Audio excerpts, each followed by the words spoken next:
Could you survive a life where failure meant death? Loyalty demanded blood and pain was not an exception, but a daily requirement? Welcome to the world of the samurai, where brutality was not a rarity. It was tradition, legacy, and law. Say the word samurai and your mind paints a familiar picture. Noble warriors in polished armor, swords gleaming like symbols of purity, their every movement precise, graceful, disciplined. They look more like living art than soldiers, but that illusion, that clean, composed fantasy shatters the moment you look beneath the surface. Because the truth, the real life of a samurai wasn't some noble fable of honor and bravery. It was raw, ruthless, and soaked in suffering. These men weren't born legends, they were shaped by cruelty. Their value was measured not by how they lived, but by how willingly they died. They lived under a code that didn't just demand sacrifice, it celebrated it. Every day was a silent war between pride and survival. So forget the cherry blossoms and poetic farewells. The real story isn't found in movie montages or martial arts showcases. It's buried in the blood-soaked dirt, behind the forced smiles, and inside the battered bodies of men who were taught that to feel was to fail. This isn't just a history lesson. This is reckoning with one of the most brutal lives ever lived. It's about what it truly meant to live and die by the blade. Born into brutality, a samurai's fate was not chosen. It was assigned, branded into his identity before he could form a single memory.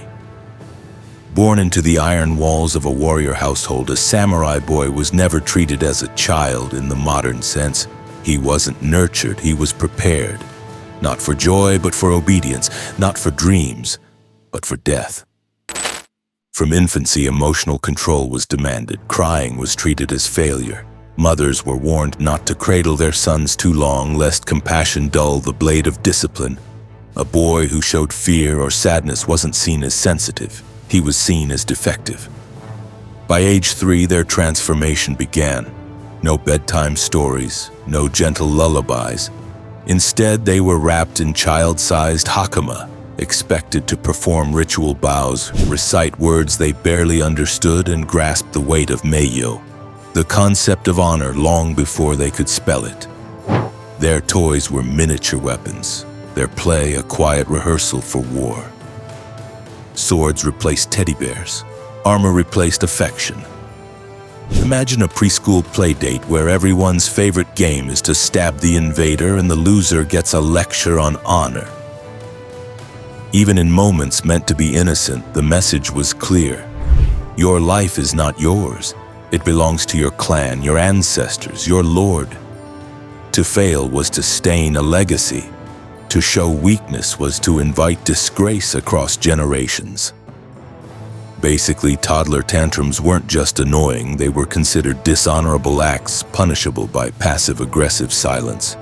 As schooling began, the pressure only deepened. While other children learned simple rhymes or chased butterflies, samurai sons dissected ancient war texts. They memorized battle strategies. They studied stories of warriors who chose ritual suicide over surrender. These were grim bedtime tales meant to inspire fear and loyalty in equal measure. Their bedrooms were not sanctuaries. They were shrines to endurance. No colorful posters, no softness.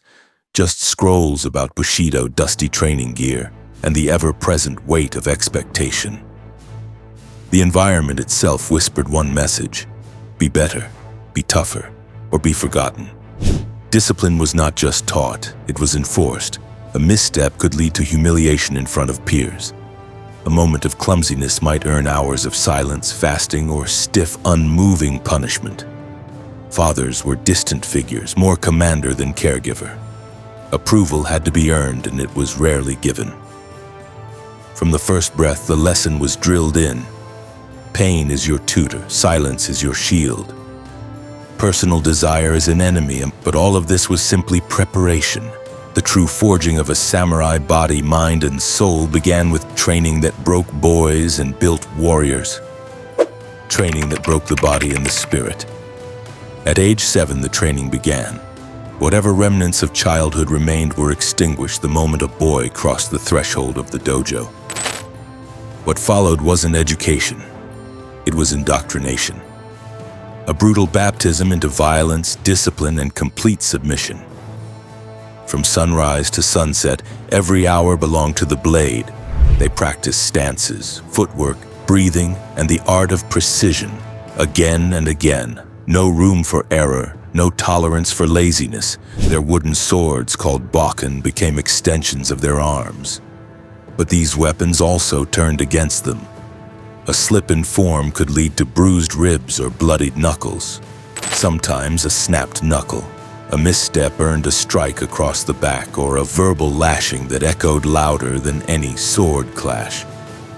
Shame was public, loud, and intentional. Swordsmanship or kenjutsu sat at the heart of the curriculum, but it was never enough to master just one form. Every samurai trainee was molded into a multi-weapon machine. They learned archery with pinpoint precision. They rode horses at full speed while drawing blades. They practiced sojutsu with spears taller than themselves and studied jujutsu to fight when disarmed. Nothing was left to chance. They had to know how to fall without injury, how to break an arm in a single motion, and how to kill before their opponent could draw breath. Fatigue was constant. Pain became normal. Their muscles screamed, their joints ached, but the training never stopped. They were pushed past physical limits until numbness took over and survival became instinct. But what broke them the most wasn't physical, it was spiritual. And hey, before we dive deeper into just how brutal their reality really was, make sure to hit that subscribe button for more raw, unfiltered history like this, because trust me, what's coming next gets ever darker. These boys were made to kneel in silence for hours, their knees pressed against cold stone floors, backs straight, hands folded, eyes unblinking. They meditated beneath waterfalls until their lips turned blue. Because nothing says inner peace like borderline hypothermia, they were taught not just to imagine death, but to welcome it, to see it not as an enemy, but as an ally, to visualize their own corpses, their own graves, until fear itself seemed pointless. Emotions were a threat to discipline. Tears invited ridicule. Hesitation triggered punishment. Food was withheld for poor form. Sleep was treated like a reward, not a necessity. The body might rest, but the mind was never allowed to soften. Lessons in philosophy ran alongside physical drills. They wrote poems about dying with dignity. Meanwhile, today we write angry tweets because our coffee order was wrong. They debated scenarios of betrayal. They were taught that honor meant killing a friend if loyalty demanded it. Instructors used cruelty as a curriculum. They divided students, turned them against each other. Trust was poison. Mercy was weakness. With body and soul conditioned, the next lesson was death, not as a tragedy, but a duty. Death as a doctrine. Unlike most warriors throughout history, the samurai did not fear death. They were trained to accept it, even welcome it. From adolescence, their education was not just about how to kill, it was about how to die. They practiced funeral rituals as calmly as sword drills, because nothing says normal upbringing like planning your own dramatic exit. They wrote their own death poems by candlelight. They memorized ancestral verses about loyalty and sacrifice. And they lived every day with the understanding that a single failure could demand immediate self-inflicted death. This was not symbolic, it was brutally real. The act of seppuku, ritual suicide by disembowelment, was not a rarity. It was a cornerstone of samurai culture. When honor was lost, when a lord had fallen, or when a mistake threatened to stain the family name, the response was clear. A samurai would dress in white, kneel on a mat, draw a small ceremonial blade, and cut open his own stomach from left to right. He was expected to remain silent throughout. His final moment came only when his kaishakunin, the appointed second, delivered a swift decapitation. This wasn't a fringe ritual. It was the final exam every samurai was expected to pass. The preparation for such a death began early. Their codes, their stories, their heroes all reinforced the same message. A samurai must always be ready to die. Whether standing victorious in battle or sipping tea in a peaceful estate, he had to remain mentally prepared to take his own life at a moment's notice. No warnings, no escape. Honor mattered more than blood, breath, or body. To live with shame was to curse your ancestors. To die cleanly was to preserve legacy. To outsiders, this may sound poetic. But for those inside the system, it was a life governed by terror disguised as virtue. Seppuku was not only punishment. It was a protest. It was a rebellion. It was loyalty taken to its ultimate form. Some samurai performed it in defiance of unjust commands. Others used it to speak louder than words ever could. Teenage boys, barely old enough to hold a blade, were documented kneeling in front of witnesses, opening themselves with unwavering hands. These ceremonies were theatrical but deadly serious. The right kimono had to be worn. The blade had to be positioned just so. The final poem had to reflect one's dignity. To hesitate was disgraceful. To cry out in pain was worse. The trauma these acts left behind was never discussed. The witnesses were not there for comfort. They were there to confirm the warrior's strength. But for those who lived beyond disgrace, the daily rituals of life were no less harsh. Daily life in a cage of protocol. Life outside the battlefield offered no peace. It was a stage, a performance judged at every angle under the constant gaze of peers, lords, and society itself. Samurai were warriors, yes, but they were also expected to be scholars, poets, diplomats, and symbols of cultural refinement. Every gesture mattered. A misplaced glance or a delayed bow could ignite rumors or lead to punishment. Every action carried consequences. As they rose before the sun, before food touched their lips, they performed ritual purification with cold water to cleanse the body and spirit. Dressing was not a routine, it was a sacred process. From the simplest undergarment to the most elaborate armor, each layer was worn in strict order with quiet, practiced elegance. Their hair was pulled back and tied into the top knot. Their days unfolded like a carefully composed scroll. There was martial training to maintain sharpness, Confucian texts to memorize for moral development, hours of calligraphy to refine patience and precision. The tea ceremony, rehearsed again and again, was not mere hospitality. It was spiritual training in modesty and mindfulness. A wrong pour or broken rhythm could be interpreted as pride, even rebellion. And you thought spilling tea in front of guests was embarrassing. Try dishonoring your bloodline with a bad pour. Even in their most private routines, they were never truly unobserved. Meals were exercises in restraint, no talking, just quiet chewing and perfect posture. Fathers rarely spoke unless delivering corrections. Children bowed before speaking. Wives served food in silence and went away as quickly as they arrived. The household was a military barracks in disguise. It echoed discipline, not warmth. Marriage brought status, but rarely affection. Samurai women were educated, often literate, and trained in etiquette, but they were also raised to obey without question. A loyal wife was expected to end her own life if her husband died in disgrace. Jigai, the female counterpart to seppuku, involved slicing the throat with a small blade. Some women carried the dagger at all times, a silent reminder that devotion might require blood. Love was patient, love was kind. Love also carried a razor-sharp knife just in case. Within families, emotional distance was normal. A son earned love through success. A father offered praise with silence or a slight nod. Daughters were rarely seen as individuals. Their value often lay in their political usefulness. They were married off to secure alliances or repay debts. Personal happiness was not part of the equation. It never had been. Friendship, like love, was fragile. One overheard phrase could spark suspicion. An unintended compliment could be seen as flattery or manipulation. Duels sometimes erupted over tone alone. In this world, trust was not a virtue, it was a liability. But no matter how suffocating the rituals of daily life became, they were nothing compared to the blood-soaked reality that awaited on the battlefield, war without mercy.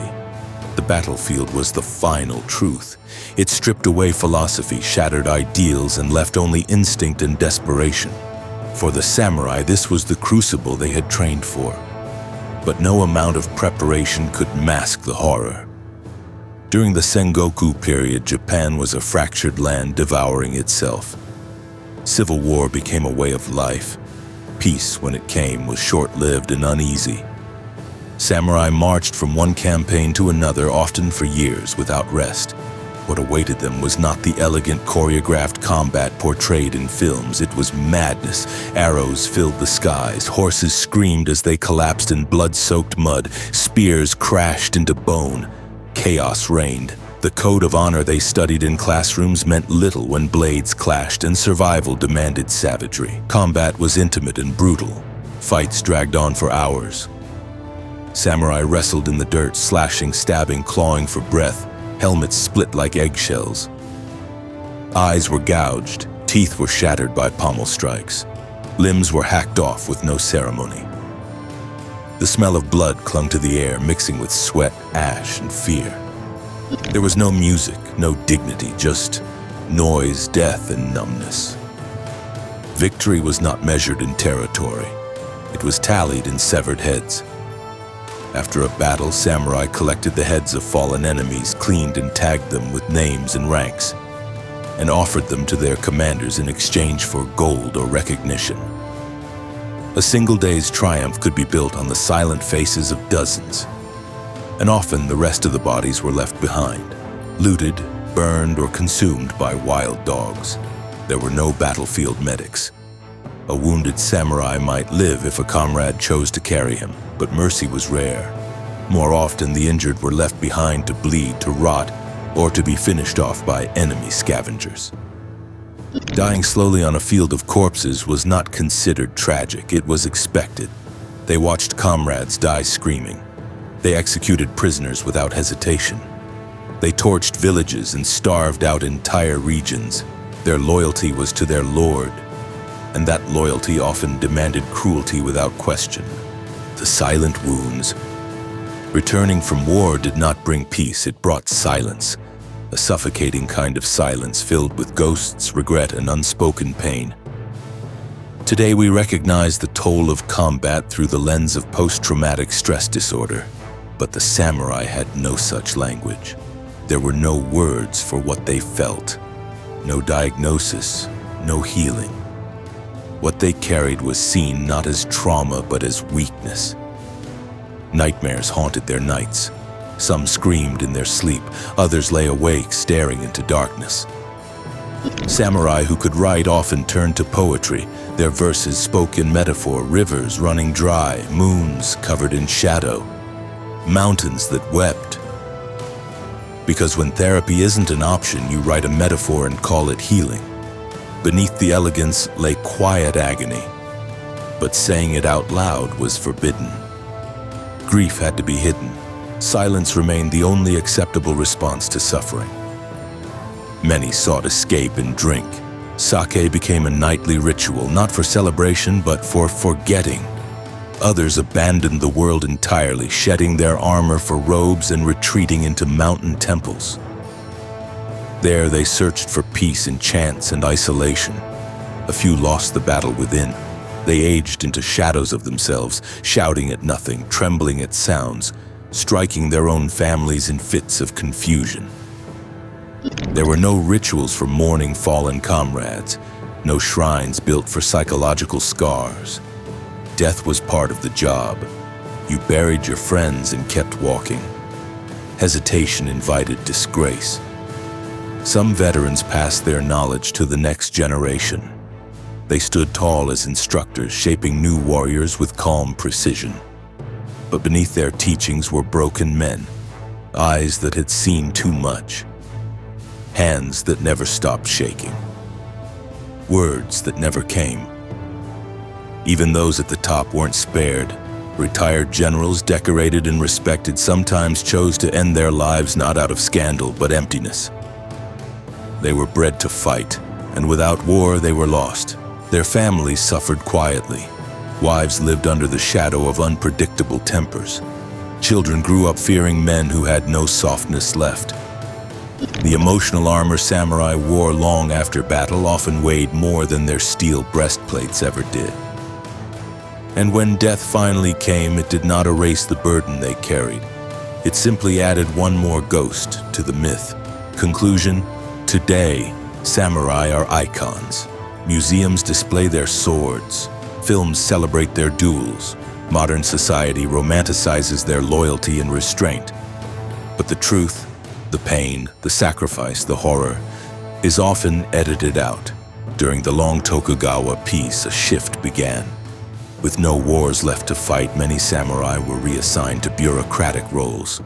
They still wore swords on their hips, but they used ink instead of blood. Paperwork replaced combat. Nothing says spiritual death like trading your sword for a stapler. Diplomacy took the place of death. For men who had been raised to die with a blade in hand, this transformation was suffocating. Their identities were built on violence, and now they were being told to sit still and obey. Dueling became common, sometimes over trivial insults. Others engaged in self-destructive behaviors like gambling, drinking, or unnecessary seppuku. The samurai code hadn't disappeared, but it no longer had a clear purpose. The Meiji Restoration in the late 19th century was the final blow. The samurai class was abolished. Swords were banned. For many, this was worse than death. They were stripped of identity. They were told to become ordinary citizens, to let go of the code, the rituals, and the pride. Many couldn't. Some staged rebellions, others committed suicide, most simply disappeared. Their legacy became legend. But it is a legend born of blood. The world kept the aesthetics and left the suffering behind. We remember their discipline, their elegance, and their loyalty. But we forget the loneliness, we forget the fear, we forget that these were men bound to a system that demanded everything and offered little peace in return. The samurai legend endures because it's beautiful to imagine, but beauty in this case came at an unbearable cost. Now that you've seen the full picture, would you have survived as a samurai? Or would the weight of the code have broken you from within? Leave your thoughts in the comments and hit that subscribe button for more truth behind the myths history wants you to forget.